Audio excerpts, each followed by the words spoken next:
The movie opens with a group of children watching Teletubbies somewhere in the Scottish Highlands. Outside, the adults are arguing and screaming, which unsettles the kids. Soon, a terrified woman bursts in, hurriedly leaves a little girl inside, and sharply warns them not to leave. The kids soon begin to hear disturbing noises outside the room, which horrifies them. A scared boy named Jimmy then approaches the door, and calls out for his parents. And then suddenly,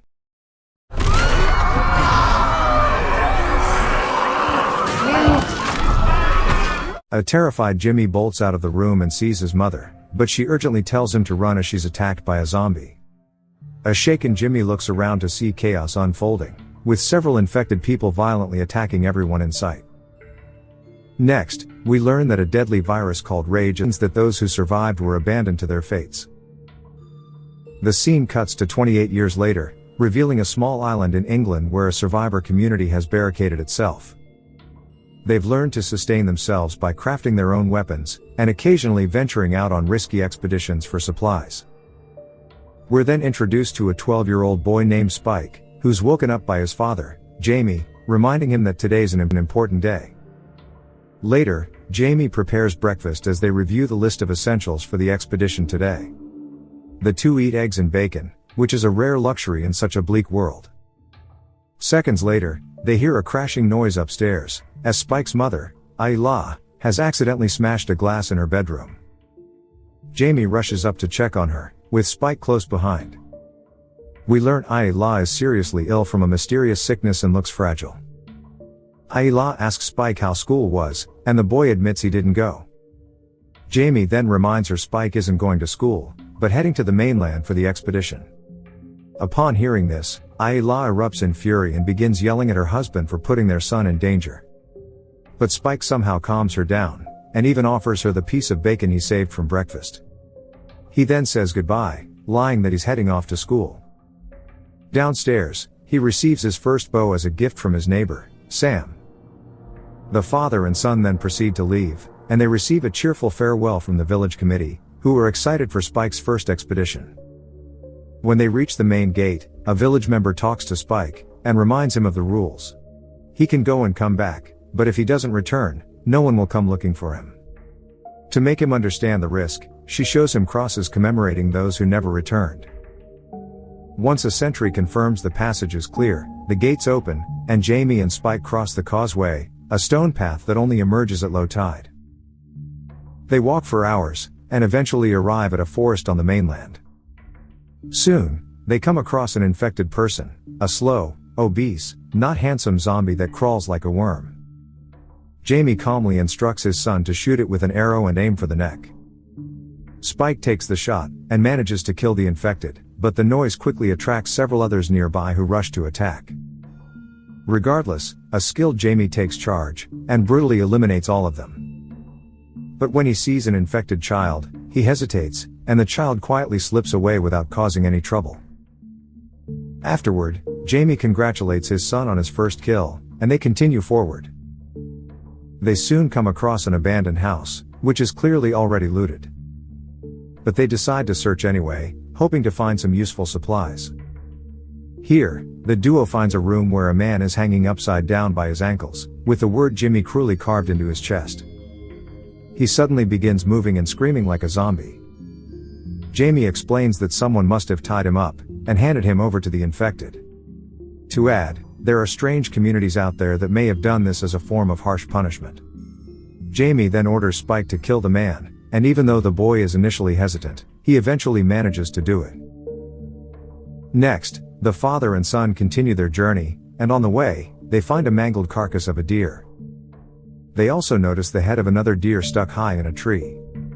This is a clear sign that an alpha zombie is nearby, which is bad news for them. Horrified, the duo scramble to flee. But unfortunately for them, Alpha. a relentless horde of zombies led by the Alpha closes in fast.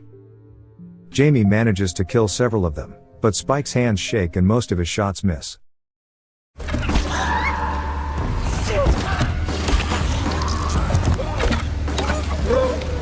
With the zombies approaching and no way out, the duo races back to the abandoned house. The zombies follow closely, so the two take refuge in the attic just in time, and shut the door. Back on the island, we see the community setting out a welcome party for Spike. Elsewhere, from a nearby hill, the Alpha keeps an eye on the house, waiting for the humans to come out. Jamie explains to his son that these infected aren't like the others, as they're smarter, stronger, and far more brutal. He warns they have no choice but to wait, as they're out of arrows, and it takes dozens of hits to bring down an Alpha. Spike apologizes for missing his shots, but Jamie gently reassures him that he did well. They notice the tide has also risen, meaning there's no way back home today. No time to waste. They notice the tide has receded and rush home. But it's not that simple. The Alpha notices their movements, and starts chasing after them. Horrified, the two sprint for their lives, and race to the island's entrance to alert the villagers. The villagers also quickly wake up, and unleash a fierce volley of arrows at the Alpha, but it's all in vain. Luckily, a flaming bolt manages to bring him down, just as Jamie and Spike reach the gate. Jamie then begs the community to let them in, and they are eventually allowed after confirming that neither of them is infected. In the aftermath of their near escape, the villagers throw a huge party, where Spike is celebrated as a hero. Jamie proudly boasts about his son's achievement, and exaggerates the number of zombies he killed. Everyone starts drinking and dancing, and even Spike is pressured into drinking alcohol. But when he steps outside to vomit, he sees his dad running off with another woman, making him feel deeply sorry for his mother. Disappointed, Spike returns home and wakes Sam, who is staying to care for Ayla. Spike confesses that his father has been lying, and exaggerating about today's achievements. He also tells Sam about the bonfire he saw on the mainland. Sam believes it could be Dr. Ian Kelson, a doctor he thought was deceased. He explains that Kelson was a very strange man, and if that fire was lit, maybe he is still alive. Hearing this, Spike realizes that his father has been lying, as he claims there are no doctors left, and no hope of curing his mother. He then sends Sam home, and lies down next to his beloved mother. The next morning, Ayla wakes up sick again, and Jamie returns home with a heavy hangover. Later, while he's making breakfast, Spike confronts him about hiding the truth regarding the bonfire and Dr. Kelson. Although stunned, Jamie explains that Kelson is insane, and recounts how many years ago, they met him while scavenging supplies. One day, they found Kelson dragging hundreds of dead bodies, and arranging them in a strange, ritualistic pattern to create a chilling memorial. The villagers were terrified, and no one has dared to return there in the past 15 years. Regardless, Spike wants to find the doctor so he can cure his mom's illness. When Jamie doesn't agree with this, Spike angrily accuses his dad of not caring about his mom and having multiple affairs. This enrages Jamie so much that he ends up slapping his son, causing the latter to run away and hug Ayla, who is crying in pain. Moments later, a concerned Jamie also enters the room, so Spike pushes him out and urges him to stay away from them. He even pulls out his pocket knife to threaten his dad, but Jamie quickly disarms him. Regardless, he calmly hands the knife back to his son and leaves the house without saying a word.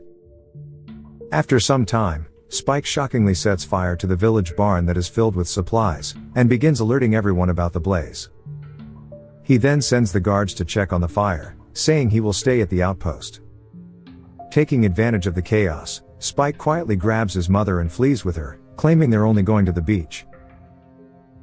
Sometime later, Ayla realizes they've reached the mainland, and begins to panic, since it is dangerous. But Spike gently calms her down, assuring her they're going to find a doctor who can save her.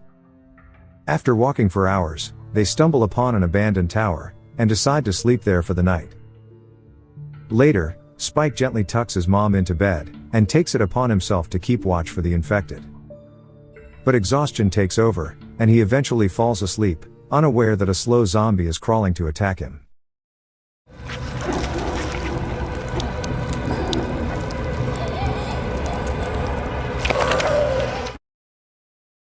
The next morning, the mother and son wake to find the lifeless body of the zombie lying in front of them. However, a flashback reveals that it was Ayla who killed him while he was trying to attack Spike, but she has no memory of it. Not far away, a group of soldiers is ambushed by a horde of zombies led by a feral alpha. The soldiers open fire, and manage to wipe out most of the infected, but several soldiers are killed, and quickly turned. A handful of survivors manage to retreat, and take cover in a safe place. But then, the alpha arrives and strikes again with ruthless force. He tears through them mercilessly, and in the end, only one soldier manages to escape. Elsewhere, a group of infected gathers by a river, seemingly trying to wash themselves. Among them is a heavily pregnant female. Pushing his patrol ashore, and now he's landed in the UK. Eric also reveals that the entire island is under strict quarantine, and heavily patrolled at all exits. This means once you step foot on the island, you're never getting out. After walking for a while, they hear screaming in the distance, so Ayla goes to check what's going on. She eventually finds an old train, where she sees the infected pregnant woman from earlier inside.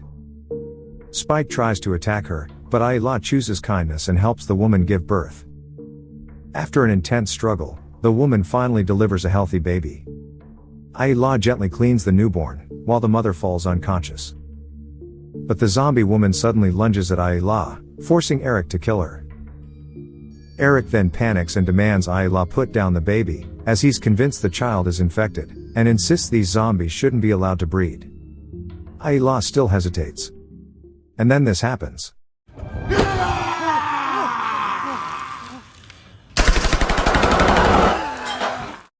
The alpha zombie brutally rips Eric's head from the body.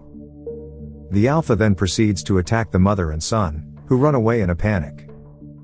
Regardless, the alpha is too fast, and quickly closes in on them. But just before it can strike, a mysterious old man suddenly appears and fires a tranquilizer dart, which paralyzes the beast. The man reveals that he's named this alpha Samson, and tries to keep his distance from him. He then pulls Eric's severed head from Samson's grip, deciding to keep it as a memorial. A surprised Spike asks if he's Dr. Kelson, and the man responds yes. Up next, Dr. Kelson leads them to his camp, where he has created a shrine for the deceased, guided by his mantra, Memento Mori, which means remember death. Spike is shocked to discover that Kelson has created a bone temple, where he has piled countless skulls in a tower. Kelson then carefully burns the flesh from Eric's head, and after the process is done, he instructs Spike to add the skull to the bone display. Afterward, Kelson asks about the newborn, and Spike reveals that she's the daughter of an infected woman, but appears completely healthy. Kelson confirms this, and explains that the baby was probably protected by the placenta. He then asks the reason for their visit, prompting Spike to finally reveal about his mother. In the evening, Kelson examines Ayla and, judging by her symptoms, he figures out that she has cancer. It may have spread from her body to her brain, or the other way around, meaning it's too late for any cure. This devastates Spike, and he begs the doctor to save his mother, but Kelson responds that it's impossible. Ayla, on the other hand, accepts her fate, as she had already sensed something like this was coming. A distraught Spike breaks down completely, and Ayla says that even if the doctor can't cure her, he can still ease her suffering. He gets confused, while Ayla and the doctor exchange a knowing glance, implying something is about to happen.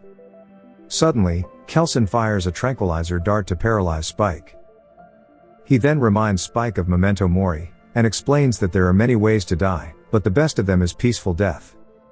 Sadly, Ayla hugs her son one last time, and urges him to stay with the baby before she leaves. The poor boy then watches in a daze as the doctor shoots Ayla with euthanasia, granting her the peaceful death she desired. Hours later, Kelson hands Spike his mother's skull, and tells him to give her the best place. And so, the boy climbs the bone temple with a heavy heart, and gently places her skull at the very top, just as the sun begins to rise. The next morning, Samson suddenly reappears to attack them, so Kelson and the children hide in a small bunker